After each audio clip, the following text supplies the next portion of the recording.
sekitar 15 kilo selatan kurang lebih. Aku nama kerajaannya tadi pada tahun 1612. Jadi Harun mempunyai putra dan putri.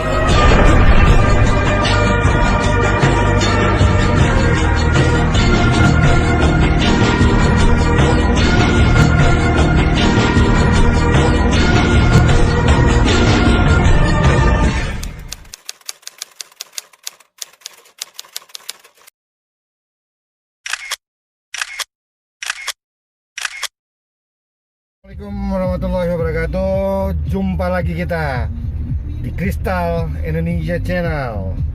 Oke, buat sobat Kristal, hari ini kembali lagi kita coba untuk menelusurin salah satu tempat pariwisata yang menjadi ikon dari kota Medan. Jaraknya benar-benar di tengah kota. Itu sebuah bangunan bersejarah yang ada di kota Medan, yaitu Maimun Palace, atau bisa dibilang adalah dalam bahasa Indonesianya adalah Istana Maimun. Istana Maimun adalah sebuah peninggalan kerajaan Melayu yang terbesar di Sumatera Utara. Itu Kesultanan Delhi, di mana hanya satu-satunya sekarang yang masih tetap berdiri istana dari kerajaan Melayu, yaitu Istana Maimun, sobat Kristal. Seperti apa lokasi atau tempat Istana Maimun itu, kita akan menuju ke sana. Ikutin terus, tonton sampai habis. Jangan lupa untuk like, comment, and subscribe agar Kristal Indonesia Channel bisa memberikan tayangan-tayangan yang menarik, edukatif, tentu memberikan sebuah hiburan. Yuk kita ikutin terus. Ya, buat sobat Kristal, kita sudah sampai ya di Istana Maimun. Ini pintu gerbang daripada Istana Maimun ya, sobat Kristal. Yuk kita lanjut terus ya. Saat kita masuk ke dalam. Oke, buat sobat Kristal, kita sudah ada di pelataran parkir. Setelah kita masukin pintu gerbang, kita ada di pelataran parkir untuk menuju di dalam Istana Maimun. Jadi ada satu jalan menuju ke tempat tinggal para keluarga dan satu lagi menuju jalan ke istana. Jadi kali ini kita akan mencoba untuk melihat-lihat dan mengunjungi di Istana Maimun. Dan sebelum kita masuk ke bangunan utama, kita akan masuk ke sebuah bangunan, di mana bangunan itu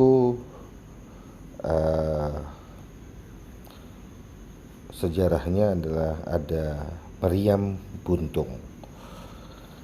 Nah, ini yang kita lihat adalah suasana di pelataran istana dari sisi depan atau sisi jalan dari istana. Buat sobat Kristal ya, ini kita sekarang berada di monumen atau bangunan yang melegenda, namanya meriam buntung. Jadi ini adalah sebuah hikayat puak Melayu, Delhi meriam buntung. Nah, jadi ini salah satu punya legenda terhadap yang berkaitan dengan kerajaan Melayu Delhi. Oke, ini bangunannya dengan ada khas Batak dan Melayu. Jadi meriam buntung ini adalah sebuah meriam yang terputus di sisi depannya. Kita sudah ada di dalam. Sobat Kristal bisa melihat ini bapak ini dia mendekatkan telinganya di lubang yang ada di meriam buntung dan terdengar sebuah lantunan seperti gamelan atau lagu-lagu tradisional gitu Sobat Kristal ya. Ini berdasarkan terhadap kepercayaan yang ada pada saat itu. Dan saya mencoba sendiri, memang terdengar lantunan, semacam lantunan lagu-lagu instrumen ya. Sangat menarik Sobat Kristal.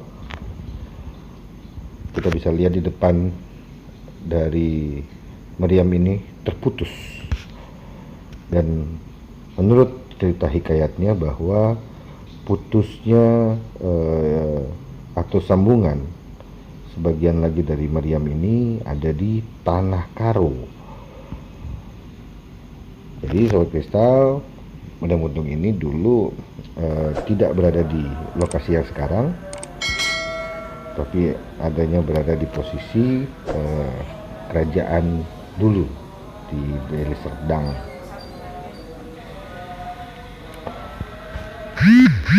Nah, ini posisi dekatnya terlihat Sobat Kristal, terputus ya di depan. Ini ornamen-ornamen atau simbol-simbol Melayu yang ada di bangunan tempat di mana legenda meriam buntung ini berada, Sobat Kristal. Kita bisa lihat ya, pengunjung itu semua memberikan atau mendengarkan lantunan-lantunan dari meriam buntung itu. Ya Sobat Kristal, kita bisa lihat di tayangan ini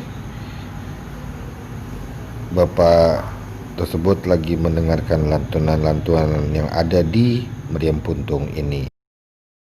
Jadi inilah yang dinamakan meriam buntung. Seperti kita lihat ujung meriam ini patah ya Pak buntung.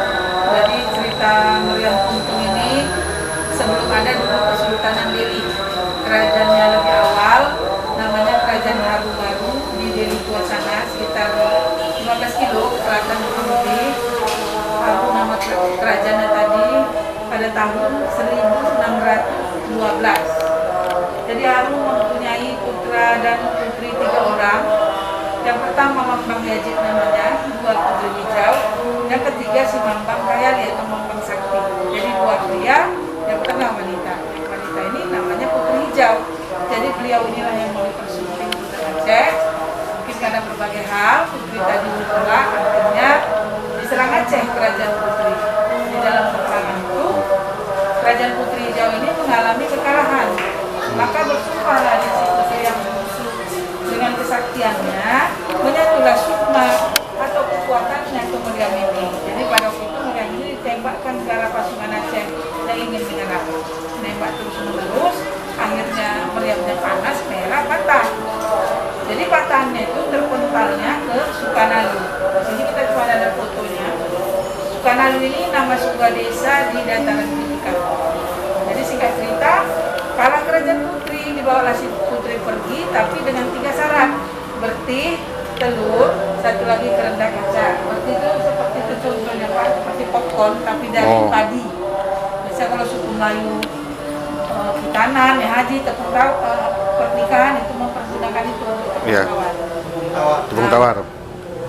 Jadi dapatlah terpenuhi syarat 3 tadi, dibawalah si putri hijau pergi sampai di pusat kasih Jambuaya Cengkara, ditebarkan putera ke laut syarat berti dan telur. Muncullah saudara lelakinya yang Sinaga. Disitulah diambilnya Putri Hijau, dibenamnya bersama dirinya. Akhirnya Putri Hijau itu hilang atau gaibnya di luar Aceh sana. Ada yang sekarang ini kenapa ada dari sini? Setelah berdiri Istana Kesultanan Delhi, karena Kesultanan Delhi yang pertama itu kan di Delhi Tua, Pak. Jadi yang menaklukkan kerajaan Putri Hijau ini itulah bocah pahlawan. Oh, Si yang dari bocah India ya? pahlawan ini Panglima Perang Sultan Aceh yang dari India itu kan. Setelah ditaklukkan di kerajaan Putri Hijau ini didudukinya. Maka berdirilah dia 20 tahun kemudian. Pada tahun 1632 berdiri Delhi yang pertama, itulah di Delhi Tua. Ini istana yang kelima tahun 1888. Oh, ini istana kelima Ya. malah ya? Nah, jadi di mana pindah Delhi, istananya ikut dibawa pindah juga ini meriam sebagai penghormatan dan kenang-kenangan perang saja ke Delhi. Nah, itulah sejarah singkatnya tentang meriam kuntum atau Putri Hijau. Dan di sini kita lihat ada kembang, ada segala macamnya. Itu pembelian tamu.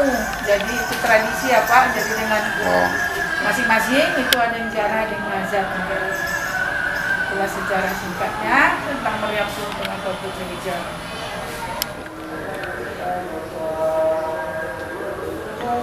Ya, itu dia tadi Sobat Kristal udah dijelaskan ya, sangat detail bagaimana sejarah dari legenda dari meriam puntung ini. Jadi ini adalah 3 orang bersaudara dan ini adalah paling kecil yang menjelma dengan kekuatannya menjadi meriam puntung.